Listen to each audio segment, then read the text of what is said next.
Just imagine మీరు ఒక function కి వెళ్దామని రెడీ అవుతున్నారు. మీరు చాలా ఎక్సైటెడ్ గా ఫీల్ అవుతున్నారు, కానీ అలానే నర్వస్ గా కూడా ఫీల్ అవుతున్నారు. నో అంత హ్యాపీగా ఫీల్ అవ్వాల్సిన అవసరం లేదు, జాగ్రత్తగా ఉంటే మంచిది. ఏదైనా చెడు కూడా జరగొచ్చని లోపల నుండి ఏదో బ్యాడ్ ఫీలింగ్ వస్తుంది. ఇంకా అక్కడికి వెళ్ళిన తర్వాత నాతో ఎవరైనా మాట్లాడతారా లేదా, నేనెవరితో మాట్లాడాలి, నా ఫేస్ బాగుందా, నా హెయిర్ బాగుందా, పరువు పోతే ఎలా, ఒకవేళ వేరే వాళ్ళకి నేను డిఫరెంట్ గా కనిపిస్తే ఎలా, నా గురించి అసలు వేరే వాళ్ళు ఏమనుకుంటారని మీలో టెన్షన్ స్టార్ట్ అయిపోతుంది.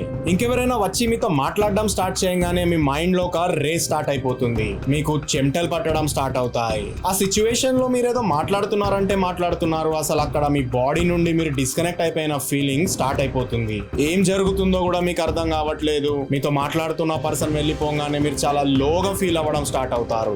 ఇలా మీరు చాలా డేస్ నుండి ఎక్స్పీరియన్స్ చేస్తున్నారు. మీరు బయటికి క్రౌడెడ్ ప్లేసెస్ లోకి వెళ్ళిన ప్రతిసారి పానిక్ అవ్వడం స్టార్ట్ అవుతున్నారు. మీరు బస్సులో, మాల్లో లేదా జనాల మధ్యలో వెళ్ళంగానే బాడీ టెంపరేచర్ పెరిగిపోతుంది, అనీజీగా, నాషియస్ గా ఫీల్ అవుతున్నారు. దీన్ని అవాయిడ్ చేయడానికి ఇలాంటి ప్లేసెస్ లో వెళ్ళడం మానేస్తున్నారు. దానివల్ల మీరు లోన్లీనెస్ ని అనుభవిస్తున్నారు.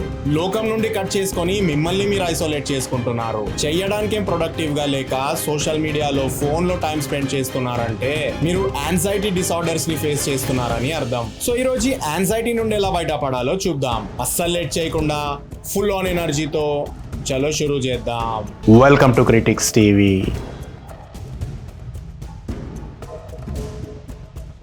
యాంగ్జైటీ అనేది ఈ మధ్య చాలా కామన్. వరల్డ్ హెల్త్ ఆర్గనైజేషన్ ప్రకారంగా ఈ ప్రపంచంలో 4% పీపుల్ యాంగ్జైటీతో సఫర్ అవుతున్నారు. ఈ యాంగ్జైటీ డిసార్డర్ వల్ల depression, suicide, school drop outs లాంటి సీరియస్ ప్రాబ్లమ్స్ కనిపిస్తాయి. ఇంకా ఫోకస్ తగ్గిపోవడం, అంటే సరిగా ఒక పనిని చేయలేకపోవడం, ఇంకా అగ్రెషన్ లాంటి ప్రాబ్లమ్స్ వల్ల రిలేషన్షిప్స్ బ్రేక్ అయిపోవడం కూడా కనిపిస్తాయి. చాలా మంది వాళ్ళలోనే ఏదో వీక్నెస్ ఉంది, వాళ్ళలోనే ఏదో లోపం ఉందని చెప్పి దీన్ని పట్టించుకోరు. ఎందుకంటే ఇది ఒక మెంటల్ డిసార్డర్ అని వాళ్ళకి తెలియదు.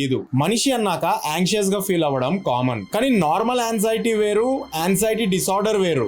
మనం ఏదైనా స్ట్రెస్ఫుల్ సిచ్యువేషన్ ని ఫేస్ చేసినప్పుడు నార్మల్ యాంగ్జైటీ అనే ఎమోషన్ ని మనం అందరం ఫీల్ అవ్వడం కామన్. ఫర్ ఎగ్జాంపుల్, మీరు అడవిలో వెళ్ళినప్పుడు మీ ముందు సడన్ గా టైగర్ రాగానే మీరు యాంగ్షియస్ గా ఫీల్ అవుతారు. మీరు అక్కడ నుండి పరిగెత్తడం స్టార్ట్ చేస్తారు. అందుకే ఈ యాంగ్జైటీ అనే ఫీలింగ్ మంచిది.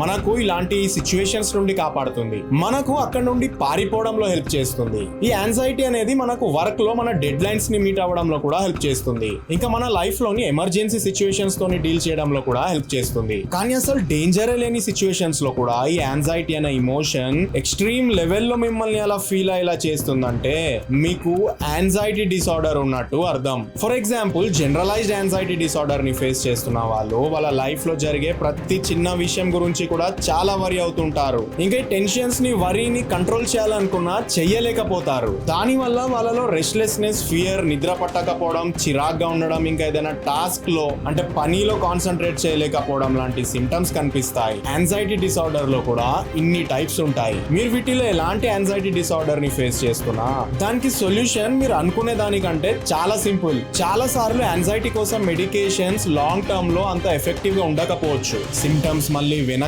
రావచ్చు. కానీ మీ దగ్గర స్ట్రాంగ్ కోపింగ్ స్కిల్స్ ఉంటే మాత్రం మీరు దీని నుండి ఈజీగా బయటపడతారు. సో ఈ కోపింగ్ స్కిల్స్ ని మీకు మీరు ఓన్ గా డెవలప్ చేసుకోవచ్చు. You are in control of your life. జనాలు ఎవరైతే వాళ్ళ లైఫ్ ని వాళ్ళ కంట్రోల్లో పెట్టుకోవడం స్టార్ట్ చేస్తారో వాళ్ళ మెంటల్ హెల్త్ బెటర్ గా ఉంటది. ఒకవేళ మీ లైఫ్ మీ కంట్రోల్లో లేదని మీకు అనిపిస్తే మాత్రం దాన్ని కంట్రోల్లోకి తీసుకొచ్చే యాక్టివిటీస్ ని చేయడం స్టార్ట్ చేయాలి. ఫర్ ఎగ్జాంపుల్, జనరలీ మన డే టు డే లైఫ్ లో మనం ఏం వేసుకోవాలి, ఏం తినాలి, ఏ జాబ్ చేయాలి, ఎవరితో తిరగాలి, ఎవరితో మాట్లాడాలి, ఇలాంటి చిన్న చిన్న డెసిజన్స్ ని తీసుకోవడానికి కూడా చాలా ఆలోచించి టైం వేస్ట్ చేస్తూ ఉంటాము.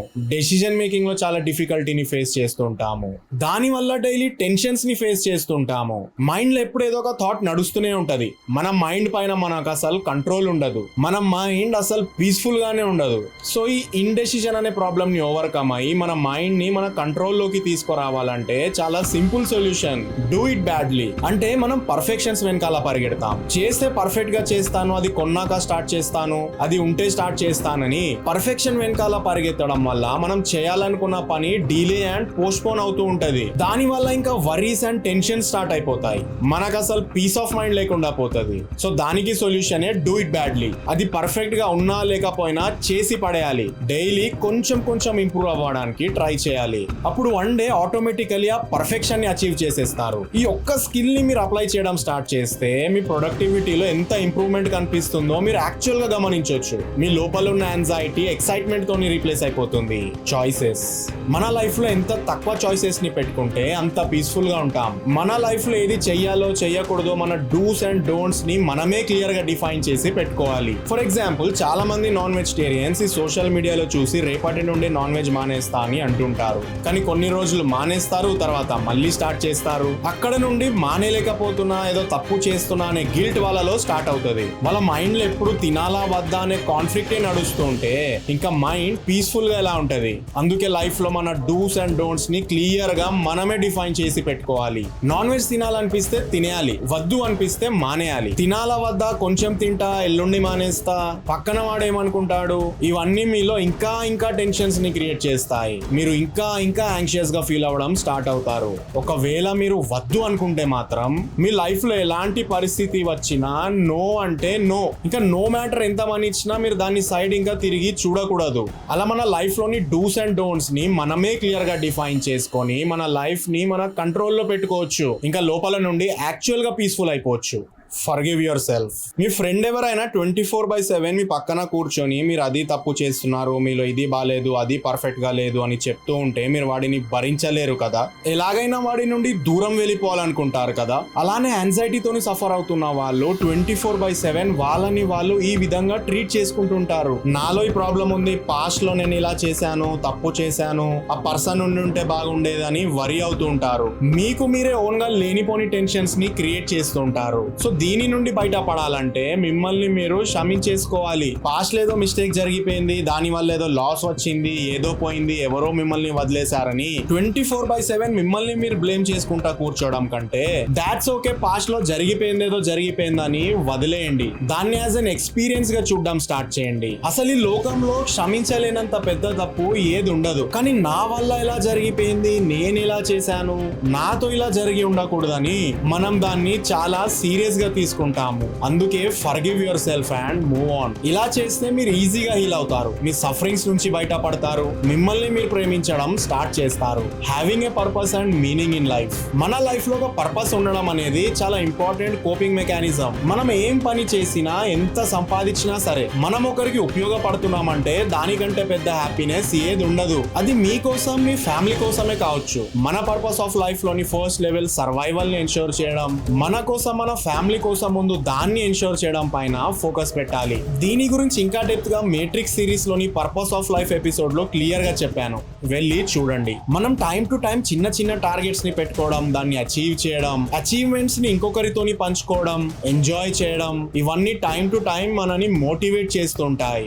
బోరింగ్ లైఫ్ కాస్త ఛాలెంజింగ్ అండ్ ఇంట్రెస్టింగ్ గా మారిపోతుంది. హ్యూమన్ బీయింగ్స్ అంటేనే సోషల్ యానిమల్స్. మనం మొబైల్ ఫోన్స్ లో, సోషల్ మీడియాలో మునిగిపోయి మనని మనం లోకం నుండి ఐసోలేట్ చేసుకుంటే మెంటల్ హెల్త్ ఇష్యూస్ ని ఫేస్ చేయాల్సి వస్తుంది. అందుకే డైలీ బేసిస్ లో మన ఫ్రెండ్స్ తో, ఫ్యామిలీతో కొంచెం టైం స్పెండ్ చేయడం మన మెంటల్ హెల్త్ ని ఇంకా బాగా ఇంప్రూవ్ చేస్తుంది. నా కేసులో నేను తెలుసుకుంది మీ అందరితోని షేర్ చేయడాన్ని నా పర్పస్ గా పెట్టుకున్నాను. టైం టు టైం వీడియోస్ పెడుతుంటాను, మీరు పెట్టే కమెంట్స్ కి, మెసేజెస్ కి రెస్పాండ్ అవుతూ ఉంటాను. దానికి రిలేటెడ్ మీ అందరికి ఎడ్యుకేట్ చేస్తూ ఉంటాను. ఇలా నా లైఫ్ కి ఒక పర్పస్ నాకు దొరికింది. ఇంకా దాని వల్ల మీ అందరి లైఫ్ లో కొంచెం వాల్యూ యాడ్ అవుతుందంటే దానికంటే పెద్ద హ్యాపీనెస్ ఇంకేముంటది. ఇది నాకు డైలీ కొత్త కొత్త విషయాలని తెలుసుకోవడంలో, నేర్చుకోవడంలో, సెల్ఫ్ ఎడ్యుకేట్ చేయడంలో హెల్ప్ చేస్తుంది. దానివల్ల నా మెంటల్ హెల్త్ కూడా బాగుంటుంది, ఇంకా నా నాలెడ్జ్ కూడా పెరుగుతుంది. అలానే మీ లైఫ్ లో కూడా ఒక పర్పస్ ని డిఫైన్ చేసుకోండి.